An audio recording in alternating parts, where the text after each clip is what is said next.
This is my second video for Learning to Work module where I'll be talking about the incidents that I faced when I was working as a hotel receptionist.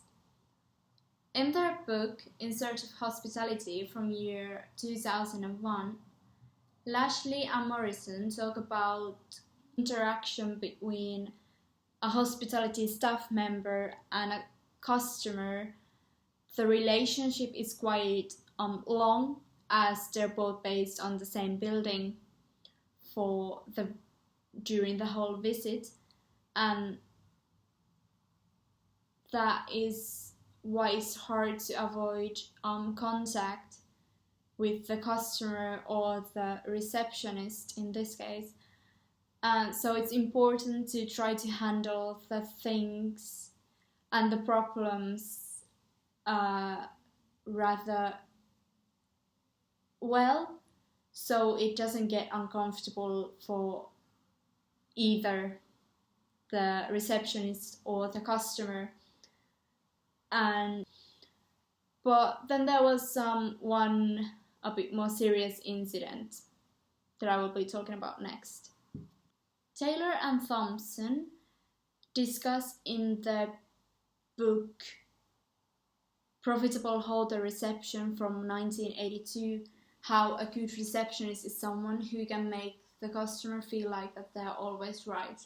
But during this placement I realized that this is not the case, like in all of the situations, and there's no way you can tell the customer they're right when they demand something absolutely ridiculous.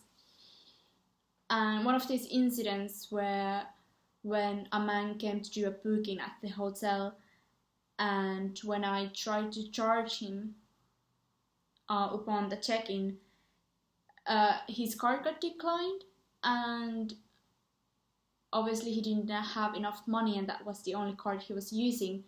So I told him, I apologized, I'm sorry, but your card got declined and I'm not able to confirm your booking before I got the payment. And he got really furious about this and just wouldn't realize why can't I just give him the room, and he would just pay when he checks out. What I usually do in the situations when I face something difficult or have to handle a angry, disappointed customer, I usually turn to someone more experienced, but at this moment I try to handle it on my own to actually gain more confidence working independently. At the end, I had to turn to my manager and tell him the case and ask him to speak to the man and explain the situation. So the manager explained the situation for him. Thankfully, the manager agreed with me and not to give the room without first paying. So the man believed us after a while, and apparently he went to call his wife or someone to send him money to be actually paid for the hotel. I think I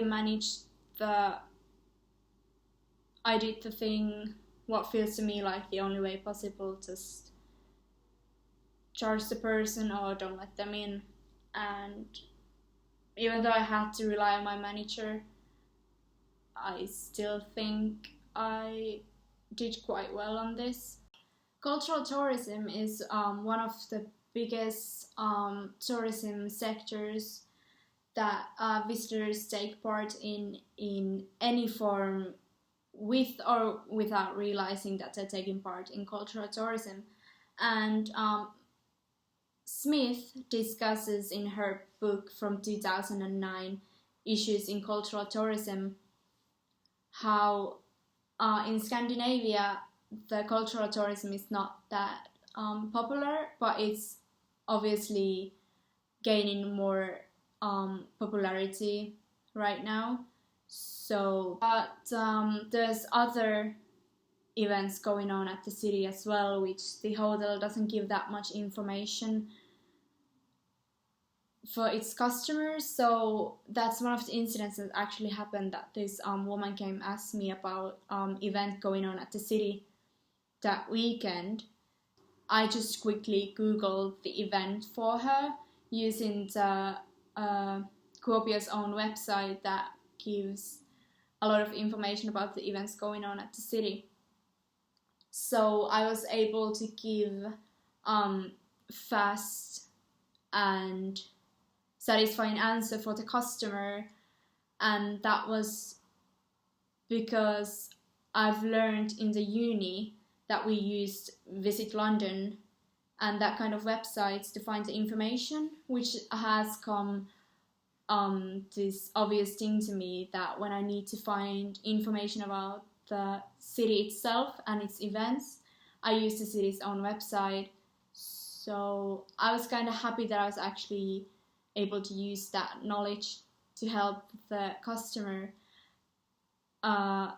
mainly, especially when my coworker didn't know about this website and she wasn't able to give the information that the customer wanted. In my learning goal number 3, I said that I wanted to help the customer as well and as quickly as possible, whether they have problems with their room or any other thing during their visit. And from both of these incidents, especially for the event one, I was able to give them a quick and broad answer to satisfy her needs. But also, if there's a problem that I can solve myself, I will find the best possible to help to get through it. And that what happened in the first incident with the room booking, that I turned to my manager to get the things sorted when I realized there's nothing I can do on my own. So I think that for learning goal number 3, I did rather well with the incidents and fulfilled the goal as best as I could.